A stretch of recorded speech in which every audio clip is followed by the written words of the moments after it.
Thank you, Mr Speaker. Firstly, I would like to acknowledge the Ngunnawal and Ngambri people on whose land we meet today and the 11 traditional owner groups across Mallee. I pay my respects to their elders, past, present and emerging. Mr Speaker, sometimes a place chooses you rather than you choosing it. Going back more than 40 years, a complex array of circumstances relating to my honeymoon, a computer glitch, the tardy invention of mobile phones and a visit by the CIB conspired to bring me to Mallee. 2 weeks after our wedding, my husband and I found ourselves driving from Melbourne for many hours up the Calder Highway, flanked by red dirt, mallee scrub and saltbush. I remember asking him, "Are you sure you know where you're going?" Just out of Redcliffs, we caught sight of undulating hectares of vineyards, heavily laden with beautiful ripe grapes. It was an oasis in the desert. Mr Speaker, I can tell you that the sight of Mildura Township brought relief to this young bride. That was the beginning of a 1-year internship for my husband at the local hospital. The rest, as they say, is history. The Sunraysia district remains an oasis in the desert due to the irrigation system developed by 2 entrepreneurial Canadian brothers, the Chaffeys. The challenge was the desert, the solution was the river, the innovation was irrigation, pumps and systems to manage water. These brothers dreamt of dry, dusty plains becoming lush, productive industry and livable settlements. The settlers who moved to the Sunraysia region, including our soldier settlers, shared that dream. They developed sustainable farming practices which have modernised over the years. Throughout Mallee today, innovation is alive and well. Water drip systems have replaced flood irrigation and overhead sprays, and pipes have replaced open channels. Agricultural practices use less water and produce more due to developments such as no-till farming and large-scale sowing and fertilising systems. Creative solutions born out of necessity. I saw evidence of this on the farms of Alan Harmer and Ron Hards. I thank them for showing me around their properties, and I'm deeply grateful that Alan and his wife Rhonda have made the long journey here today from the Millewa. Alan has lived through the worst drought years of 1943 to 46, he tells me, and he tells me that the current drought is worse. Mr Speaker, Australia has faced many challenges as the driest inhabited continent on the planet. But these challenges have been met by people such as Alan, who are innovative and resilient.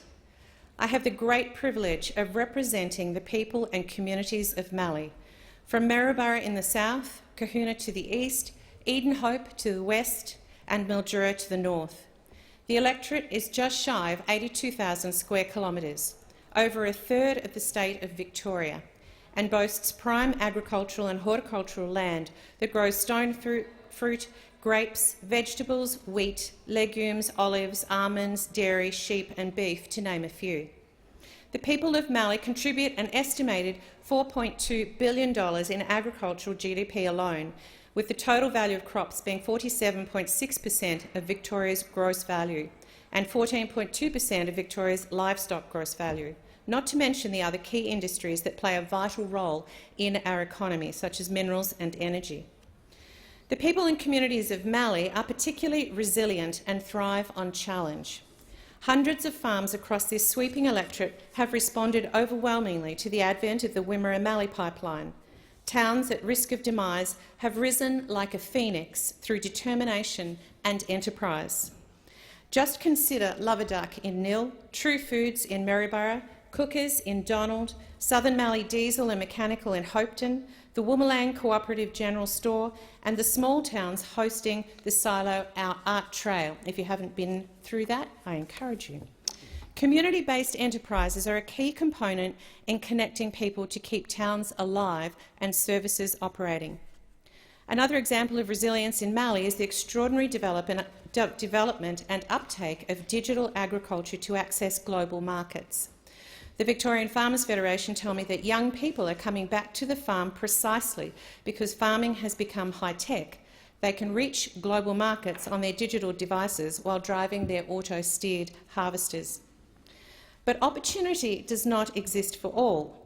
Mr. Speaker, I've had phone conversations many times with people who must stand on a chair, climb a hill or hang off a silo in order to have any signal. Community is built on communication. If you don't have it, the result is entrenched isolation. Nobody thrives in isolation. While mobile coverage has improved significantly under the coalition government in Mali, with 41 base stations funded under the Mobile Black Spots program, there is more to be done. I will be advocating for ongoing funding to improve connectivity for all in Mali.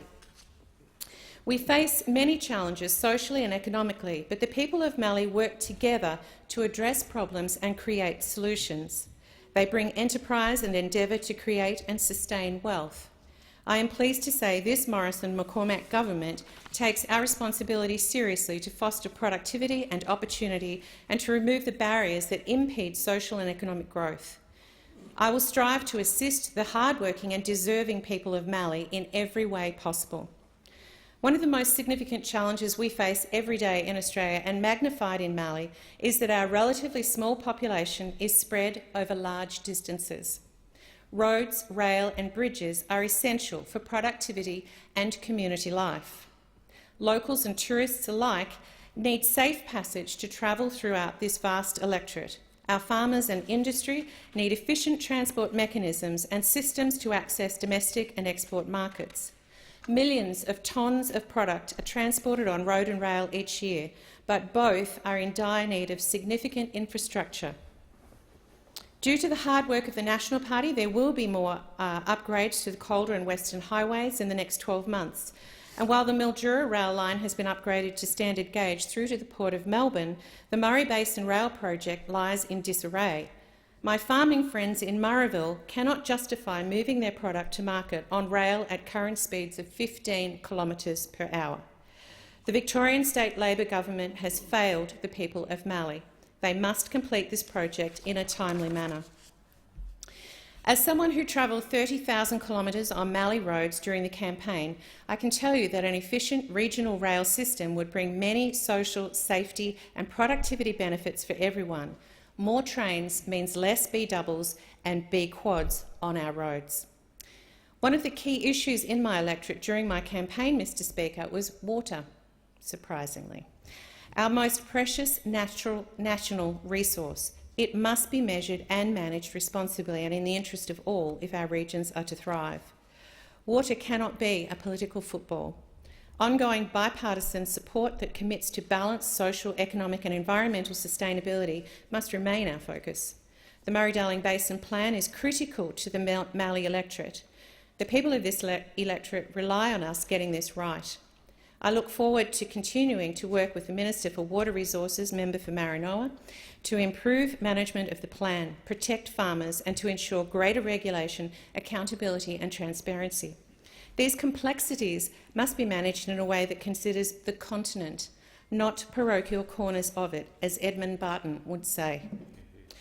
Our continent also requires dedication to a cleaner future. I am committed to emissions reductions, lowering energy prices while ensuring sustainability and reliability. Mali is perfectly positioned for renewables, but the capacity of our existing grid infrastructure is making some promising options unviable. I look forward to working further to scope to improve connectivity to the grid in Mali. I will also strive to assist all businesses in Mali, including 19,997 small and medium businesses, many family-owned, who are struggling to attract workforce. Media has recently highlighted this as it relates to horticulture, but it's not just an issue found in the agricultural industry. It is evidenced among both our unskilled and skilled workforce, from mechanics to veterinary practices and healthcare. I commend this government on its current focus on population issues and look forward to working towards implementation of policy to better support our businesses to grow and flourish in regional settings. Mr. Speaker, as for all Australians, access to quality healthcare impacts every person in Mali. Our regional cities are growing and with many retirees, while smaller towns are declining. We need responsive and sustainable healthcare, aged and palliative care. We need to focus on the unique rural and regional settings in which services are delivered. Funding models currently do not reflect this. One size does not fit all. Isolation is a key contributor to poor health outcomes and risks, and while isolation might be mitigated by telecommunications and a network of first responders, for Mallee communities, distance and the lack of workforce are key concerns. We need more doctors, nurses and allied health and mental health workers. We have reached crisis point, Mr. Speaker. Our government is implementing some great initiatives to overcome some of the barriers to adequate healthcare that are specific to regional and rural areas, but more work is needed, and I will be a strong voice in this space. An integrated healthcare network model would ameliorate the current negative health outcomes many experience in Mallee. The model incorporates a multidisciplinary health team, including nurse practitioners and allied health professionals, with oversight by a doctor. Pharmacies need to be part of the conversation to improve health outcomes across the electorate. The role of nurse practitioner could be expanded to service aged care and palliative care and increase reach into remote communities. I am advocating for additional funding in our tertiary education system to support more local nurses to upskill to practitioner level for this reason. However, structural change is also needed, including broadening Medicare activity funding to increase nurse and allied health services to manage chronic disease. Our regional towns are in desperate need of these changes, and the change must be holistic. Perhaps my passion and focus on healthcare is in part motivated by my own experiences.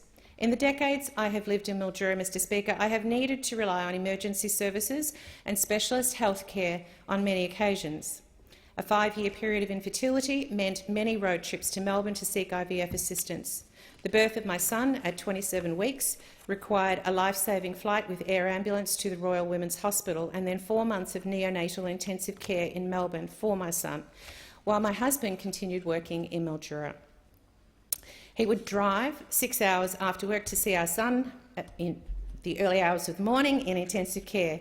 We had a precious day and a half together, and then he would drive back for work on Sunday night. Our third child was born following a 4-month period of bed rest for me in Melbourne under specialist care with a toddler and preschooler in tow. Supportive family in Melbourne helped us through these events, but what about those who have no family in Melbourne? More recently, our first granddaughter, Emmeline, was the recipient of a liver transplant at the tender age of 14 months. I am proud to say she is here today.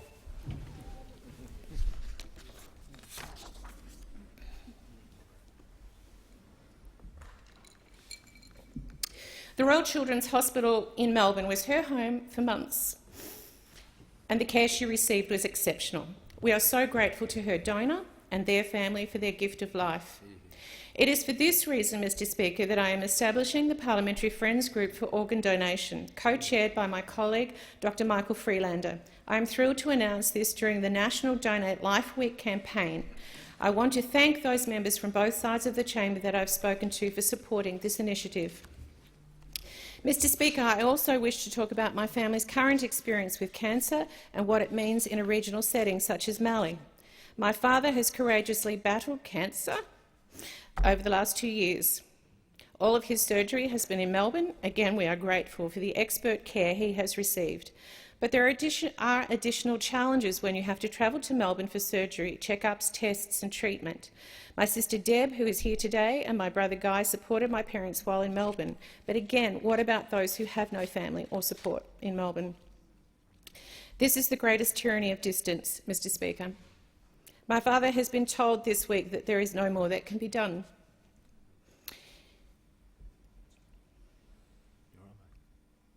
He is about to embark on palliative care. As always, we will walk this journey together. Love you, Dad.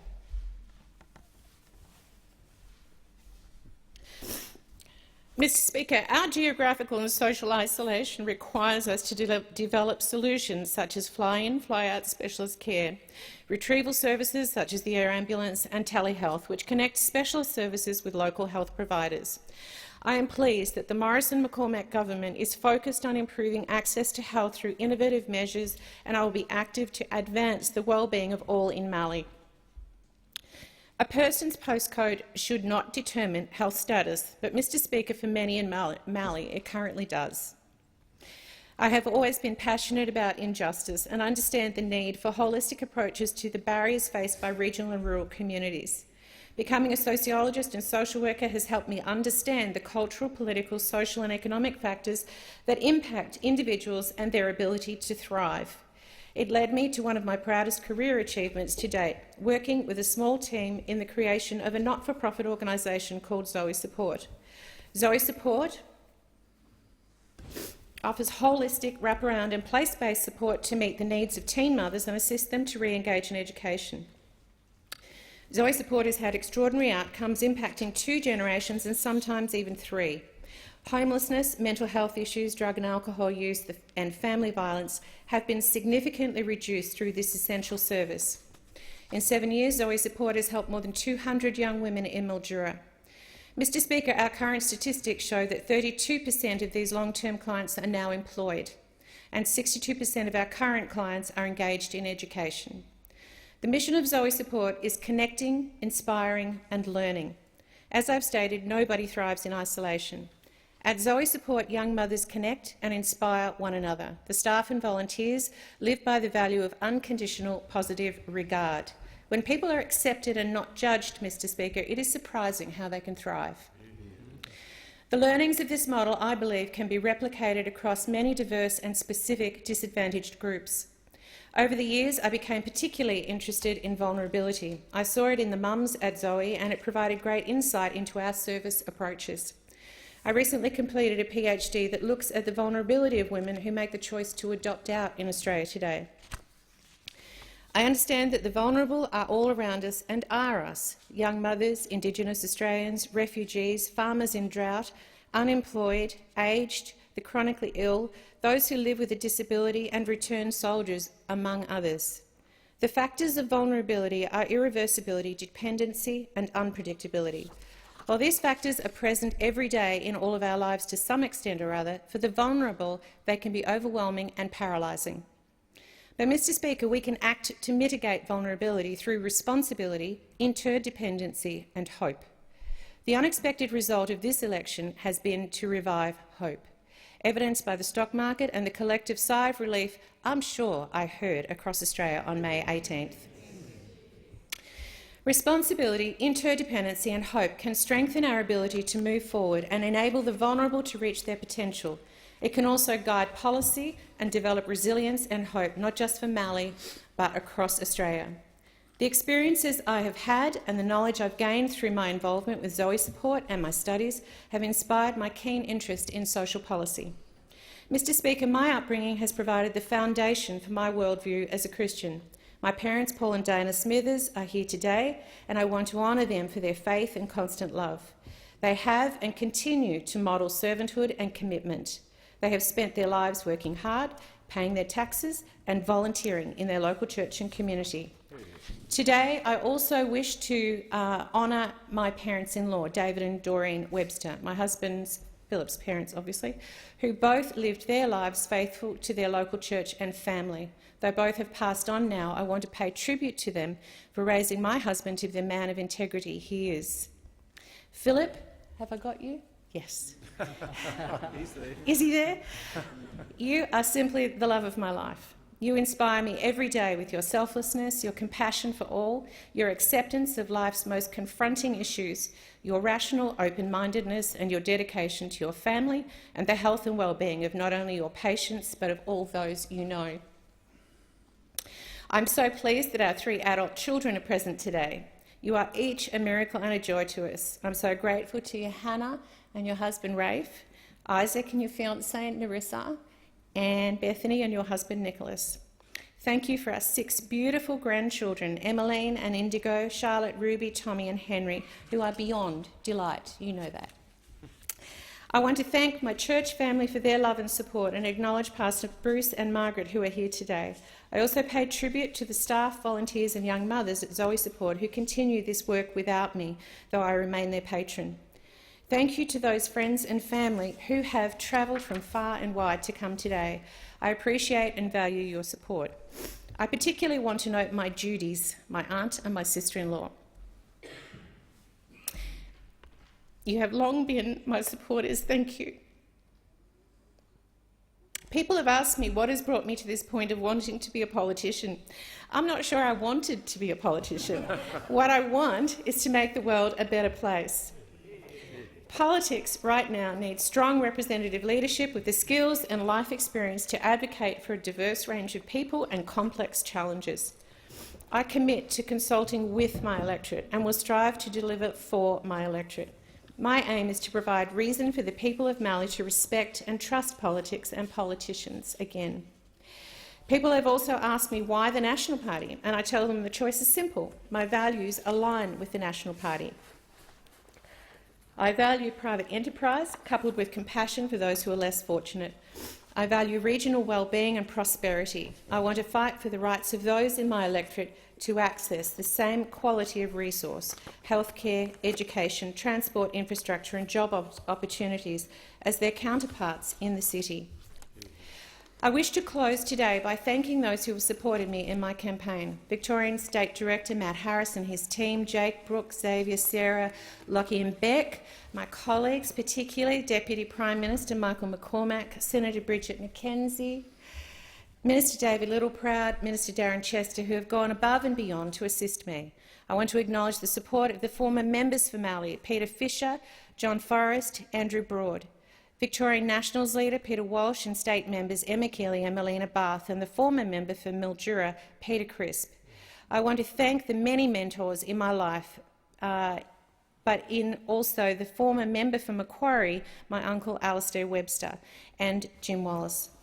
The Nationals in Victoria, particularly those in my electorate, who generously supported me financially, but also gave their time, knowledge and energy. Far too many to name, but I'll take the risk. Alan and Gwen Malcolm, former member for Lowan, Hugh Delahunty, Bill Ower, John Keating, Robin Ferrier, John Watson, Toby Hyle, Daniel Linklater, John Armstrong, Mel Webb, Daniel Cadmore and Anita Rank, and so many, many more. I also want to thank my family for their amazing effort during the campaign and generally being incredible. I am so thankful for all of you. I also want to pay tribute to my staff, some who have been long-term servers. I had workers in my notes. They're servers for the people of Mallee, Tracy Mooney and Di White-Law. Thank you, ladies. Mr Speaker, I am deeply humbled to be given this opportunity to represent the people of Mallee in this great House and to contribute to the prosperity and well-being of all Australians. Thank you.